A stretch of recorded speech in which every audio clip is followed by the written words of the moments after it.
Meet Rasha Goel, Emmy-nominated TV host, producer, journalist, and international correspondent who is leading the way in changing and diversifying our media space for Asian women.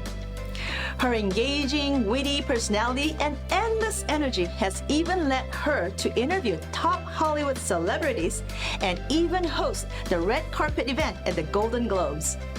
Let's meet Rasha and find out what drives this UCLA graduate in not only building her own legacy, but in creating a path for better representation for all Asian women in media.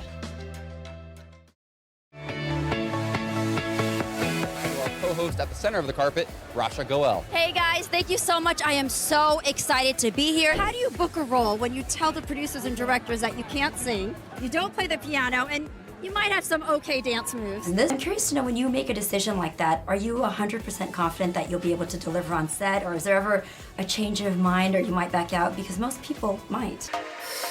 A lot of young girls are going to be looking up to you after this in this new vigilante superhero that you've created. Wait, can I just say you're crushing it? And that's a wrap. I would describe myself as a fun-loving, open person who loves to be around other people. I love communicating. I'm very adventurous. I'm curious.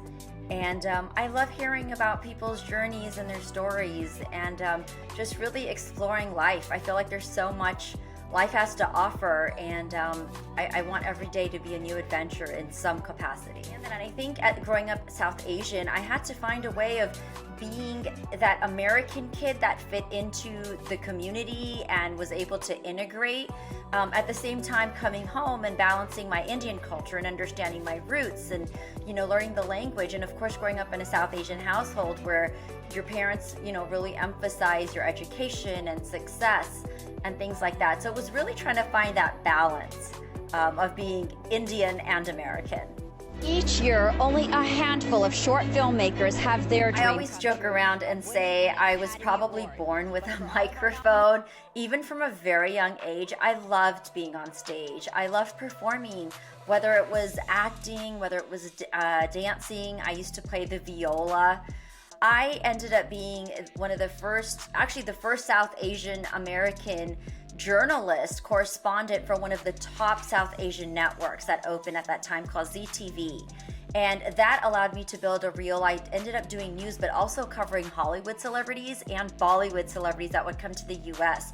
I think the one thing people have to remember is if you want to work in this field, no one's just going to hand you anything on a platter. You really have to put yourself out there, and you have to do the work, and you have to, you have to respect the people that you work with, or just be able to network with people that you meet along the way. And even now, I would have to say to you that I'm one of the only South Asian journalists that covers entertainment in Hollywood. I mean, whether I'm at a press junket or a carpet, I've been fortunate to host the Golden Globes live. I know there's a lot of controversy around that right now, but, I've done the Emmys, the Academy Awards, HBO. I've worked a lot with them as well, and other studios and networks, but it's been fun. And I have to say, I really, really enjoy the storytelling part and meeting new people. I recently launched my own talk show for TV Asia, which has about a 7.8 million viewership, called Raw with Rasha, where I decided I wanted to really tackle taboo topics or stigmas that people don't want to talk about, especially in the South Asian community. And that's really just a start. I mean, I have a bigger vision and plan for it, but I wanted to start in a community that doesn't like to have those conversations, and especially give a voice to women in that community. I really feel that through conversation, we can help one another heal. Stories we can all relate to. Life doesn't stop for your mental illness. You have to find a way to adapt. Did you ever feel suicidal at any point? Conversations that are uncomfortable. Our daughter told us in the last year that she is transgender. I didn't want to live with him. A lot of my days were very blurry. I would tell everybody there's light at the end of the tunnel. All this and more on Raw with Rasha.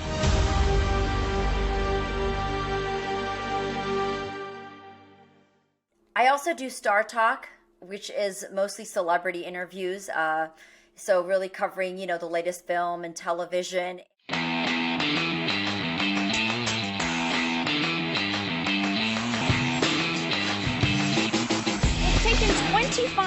years, but Hollywood is finally releasing a film featuring an all-Asian cast.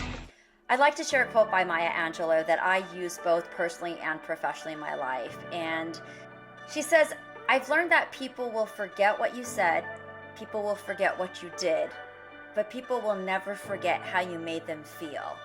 And you know, that is such an important line that stays with me because I feel like we all have the power of impacting people. So every day, whether it's in your personal life or professional life, think about your intention and what you're doing to make a difference. How are you being of service? I mean, even through my work, I always go into an interview thinking of how can I make a difference in this person's life? It's not about the quote I'm going to get, but how am I going to leave making them feel? And I like to bring that to every job I do, and I like to bring that to every relationship that I have in my life. I'm Rasha Goel, and this is my voice.